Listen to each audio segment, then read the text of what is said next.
Ano ba? Sinabi mo parehong araw. Eh, sabi ni chemist, after 24 hours. That is not the same day. Sinabi mo parehong araw. Jemar? Yes, sir. Sorry, sir, sa tagal na kasi ng nangyari, sir. Ha? Sa tagal na po na nangyari, sir, medyo hindi ko na po naalala, sir, yung date, sir. Pero I know, sir, na... Alam mo, pag nagsisunod ka rito, ikaw mauna rito makukulong. Ano ba talaga? 21 na, sir. 21 na po. Ano 21? August 21 po, Your Honor. Kailan ba nangyari yung insidente? August? August 20 po, Your Honor. August 20? Yes.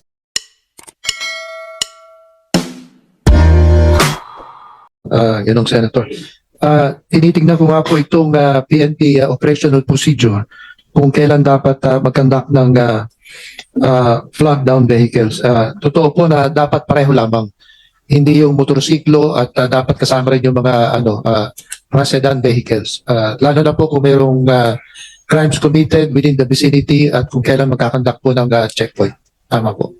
So, meaning for me, Attorney Alberto Bernardo, sir, so siguro mag-issue kayo ng memorandum hanggat hindi pa napapasa yung batas na bill ko, hindi pa naging batas, put a stop doon sa pag-checkpoint. Kung minsan, Mr. Chair, kahit na hindi checkpoint, basta pupunta sa isang kanto, makusundahan lang ng mga polis kung saan kanto lang sila at doon, nagpapara ng mga motor. Pila-pila yung mga motor, mga rider. So, ipapatigil po natin yan. Maliban ng tama kayo kung in pursuit of a criminal crime just happened, so naglalagay ka ng checkpoint and choke point, acceptable po yan. Di ba? Pero lahat, hindi lang po yung motor, pati mga kotse. Kasi mali mo, baka yung nakamotor na running away from the crime scene, baka sumakay na ng kotse. So, dapat lahat po. Pwede ba tayo mag-issue ng ganung memorandum na Polcom? Sir? Yes, Your Honor. We will issue a corresponding NAPOLCOM resolution to that effect, Your Honor. Thank you very much. Kasi po, I filed the Senate Bill 1977 Checkpoint Regulation Act. So sige po. So hopefully in the next few weeks, makakatanggap na po kami ng memorandum na yan and then i-distribute po natin sa lahat ng police station sa buong Pilipinas. Yes, Your Honor. Yes, Your Honor. At kasama po doon, syempre, pag nag-checkpoint, yung bang, pag sa mga sasakyan, mag sa motor, yung plain view doctrine. Huwag po pinapababa. Kasi may mga insidente rin, Mr. Chair, pinabababa yung mga sakay, kinakapkapan. Dapat po, nakaspecify din, dapat well-lighted area, may supervisor, tapos may nakalagay checkpoint, yung ganun po, Attorney Bernardo. Yes, Your Honor. We will see to it that the exception to search warrant, warrantless arrest will also be observed in the case of stop and freeze. In the case of moving vehicle, in the case of checkpoint, we will consolidate and try to find a good operational procedure for the benefit of the public and the PNP, Your Honor. Yung PNP dapat constant reminder din sa mga tao nyo, yung plain view doctrine. Kasi palagi nababiolate pag may checkpoint. Kasi kung kinapkapan ninyo dyan na wala kayong plain view na nakikita, kung kakasuhan kayo, pwede kayo magkakasuhan talaga. Yung mga kababayan natin ngayon nakikinig, pwede kayo nila ireklamo yung pulis o yung sundalo o sino mang nagka-checkpoint sa kanila na binabiolate yung plain view doctrine. Di ba? Ayaw, i-open. Paki-open na nga yung kuhan mo. Oh, bakit ko i-open? Sino ka para magpa-open sa akin ng aking sasakyan? Sasakyan ko ito eh. Di ba? Dapat ang checkpoint plain view doctrine lang. Kung may nakita kayo yan na nakabukol, ayun, may probable cause ka na kapkapan. Pero kung wala naman, o bakit mo kapkapan? O you're violating my privacy. Di ba? So dapat remind palagi ang pulis natin yung plain view doctrine. Yan ang palaging nababiolate. At alam natin na may tama ang pulis kapag sila ikinasuhan dyan sa plain view doctrine. Right? Mr. Chair, ito sa lahat ng mga pulis, wala nang masama kung kayo po'y magpara ng mga nakamotor. Pero dapat may probable cause. Halimbawa, nakita nyo na walang headlight o nakita nyo na yung motor tabingi yung plaka o walang plaka, yun, probable cause yun para pwede siyang parahin na sitahin ba't wala kang plaka, yung mga ganon.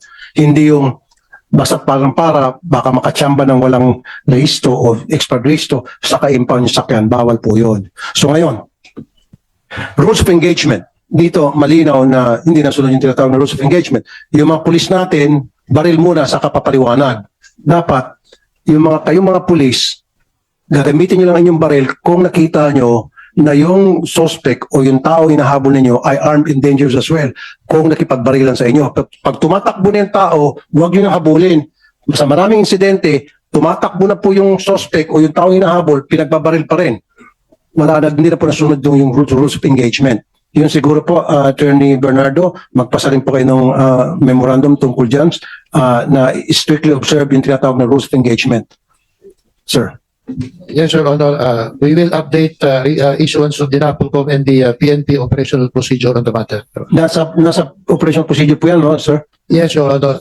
Siguro, but just a reminder again, sir, na recently, palaging nangyayari na ito, nababiolate na itong rules of engagement, paki-seminar every now and then, ang yung mga tauhan nyo to remind them, parang something to that effect, sir. Yes, Your Honor. Nasa rules of police operational procedures natin yan. I don't know what particular section, pero nakalagay talaga yan doon yung graduated use of force. Di ba? Yes, sir. Bakit mo babarilin yung tao na tinapunan ka lang ng helmet? Babarilin mo na. Di ba? Talagang, yung sinabi mo pa na lasing, kaya wala sa tamang pag-isip dahil lasing yung tao. Lasing, kaya dubli-dubli talagang kaso ng tao na yun. Okay. So, Mr. Chair, isa na lang. Now, sunod is yung Miranda Doctrine. Dapat memorize ng mga pulis nyo yun. Sample ang konti sa Police Corporal J. Mariem, bigkas nga po yung Miranda Doctrine. You have the right to remain silent. Anything you say might be used and can be used against you in a court of law. You have the right to have own counsel of your own choice. If you cannot afford, the government will give you once free. Dapat ma-promote ito. Yung magaling, investigator eh. Investigator, kaya alam na alam niya yung Miranda Doctrine. Kasi marami sa mga pulis natin, Mr. Chair, hindi alam. Mabulol siya, diretso-diretso magaling. Hanga ako sa'yo, Corporal. Talagang ikaw ay isang pulis na alam niya yung trabaho. Si Senator Estrada ata, may gusto sabihin, Senator Jinggoy? Senator, with the permission of the chair. Mr. Chair, nasan si Corporal Sabilio? Your Honor, nakakulong po siya. Nakakulong? Opo. Bakit sila nakakulong? Because of this incident? Yes, Your Honor. Alright. Si John Ace, John Francis. Yung John Ace. Kumpad? Okay, natanong na siya. Pwede Hindi pa natanong. i-describe sa amin kung ano yung pangyayari. Una po muna nun, kinuha ko po yung sahod ko dun sa katrabaho ko sa Eastwood. Tapos yung pauwi na po ako, banda sa may Talipapa, sa elementary. Doon ko na po napansin na Saan ito? sinusundan po nila ako. Sa may Talipapa po muna nag-umpisa sa San Saan nga? Ano Isidro. bayan to? Barangay San Isidro po. Saan nga yan? San Isidro Rodriguez Rizal. Rodriguez, okay? Tapos yung pababa na po ako, sinisisitan po nila ako, di ko po sila pinapansin. Sinisitsitan ka nila sa Bilyo. Apo, nakamotor din po sila. Kasama si Sabilio. Apo, civilian, na may bag po na itim. Yung si Sabilio nakamotorsiklo, Apo, naka-uniforme. hindi po, Ay, hindi siya naka-civilian. naka-uniforme. Apo. Oh. Tapos yung napantayan na po nila ako, tinanong po ako ng driver, sabi, boy, taga saan ka? Sabi ko, taga dyan lang po ako sa tulay. Tapos sabi niya, Sino nagtanong sa'yo? yung driver po na si Sabilio. Oh. Alam mong pulis siya, di pa? Hindi po. Hmm. And sabi niya po sa akin, pulis ako, asan yung papel mo? Hindi ko naman na po inisip na pulis sila kasi mga nakainom po tapos nakasibilyan. Kaya pinatakbo po ng mabilis yung motor. Okay. Hinabol ka. Opo. Pagdating ko po sa bahay, pagbaba ko po ng motor, kumatok po ako sa pinto. Mabilis din po yung paghinto nila sa kanto namin eh. Yung napansin ko pong may binubunot na baril yung back ride, hindi ko na po inabad ng mabilis yung helmet ko. Para iamba ng Na-identify ba kung sino yung kasama ni Sabilio? Opo. Na-identify? Parehas na po sila nakakulong. Okay. Pulis din, hindi? Civilian lang po. Hmm. Tapos yung pagbabad po ng helmet, napaabansi po konti yung motor nila kasi nakasagabal po yung bag niya sa likod, hindi niya po mahugot agad. Kaya yung malapit na po ako sa kanila kasi lalapitan ko sila, pinaandar na po, doon ko po binato yung helmet, saka po sila tumumba. Yung pagdapli sa back ride. Tapos pag angat po ng ng driver. Doon ko na po napansin na bumunot na po ng baril sa ako pinagpapaputukan. Tumakbo na po ako. Pagdating ko po sa may harap ng bahay namin, sumigaw na po ako na wala nang lalabas, tatakbo na po ako. Tapos nagtago lang po ako sa halaman ng kapitbahay namin. After 2 minutes po, bumalik ako sa bahay. Doon ko na po nalaman na may tama na po yung isa kong kapatid na si John Francis. 9 years old lang tong kapatid mo? 15. 15 years old lang? Opo. Okay. Tapos? Doon na po, tinakbo na po nila sa ospital. Kasama yung kuya ko. Okay. General Lucas, ano ba ibig sabihin ng Oplansita? Meron ba talaga kayong Oplansita? Opo sir, kasama po yan sa programang Anong ginagawa ni Sabilio dun sa site? Your Honor, first of all, sa insidente na yan, si Sergeant Sabilio acted on his personal capacity in the sense na he is off duty. He is off duty Off duty po sir, kaya po hindi po siya and he naka-uniform. was under the influence of liquor. Yes, Your Honor. Alright? So, Antimano, kinasuhan ninyo. Sino bumaril, John Hayes? Yung Sabilio? O yung civilian na sa likod? Yung si Sabilio po. Si Sabilio? Opo. Opo sir, kinasuhan po namin. Did But, he admit to the crime? Ito si Sabilio. sino ang investigador? Inamin ba niya na pinutukan niya itong si John Yeah. Hayes pero tinamaan si John Your Honor, may I Francis? ask the investigator to answer the question? Your Honor, I'm Police Staff Sergeant Kakachan, investigator case. Sino mas mataas sa inyo ni Cabilio sa rango in terms of rank? Sir. Mas mataas ka? Ikaw investigador? Sir. Hmm. So, Corporal Sabilio, sir, did not admit, sir. Ano? Corporal Sabilio did not admit the crime, sir. Did not admit Yes, sir. that he committed the crime. Yes, sir. Correct? Yes, sir. Or what charges did you file against him? We filed, sir, a homicide and then attempted homicide, sir. Homicide. Yes, sir. So what is the status of the case? Saan siya nakakulong? Sir, nasa BGMP po ng Rizal, Your Honor. Okay, explain to me what is this Oplansita?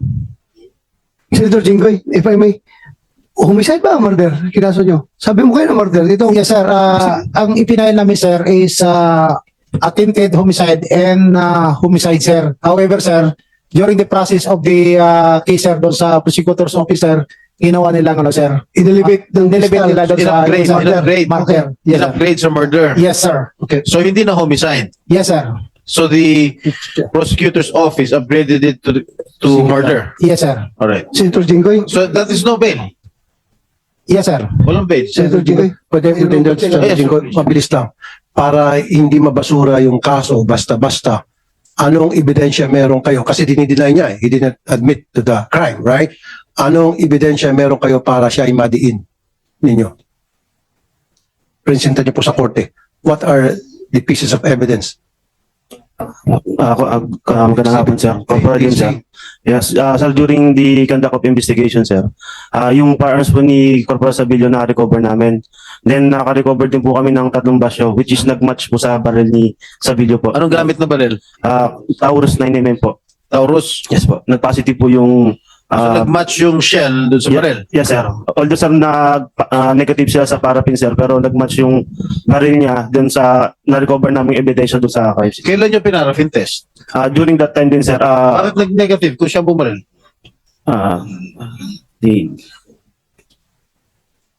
sir, Bakit nag-negative ang paraffin test kung siya talaga ang bumaril? Sir? Kasi, You answer, Kremla. Forensic Group, sir. Yeah. Sir, Police Colonel Pierre Carpio of Forensic 4A. Sir, actually, sir, ang significant findings natin dito is yung matching at identification ng firearms. So, nag-positive naman, sir, yung firearms ni Sabilio, yung Taurus niya, sir, doon sa 3 fired cartridge. Yung tanong nga, Right, sir. bakit Doon naman nag-negative? sa gunpowder residue, Yeah.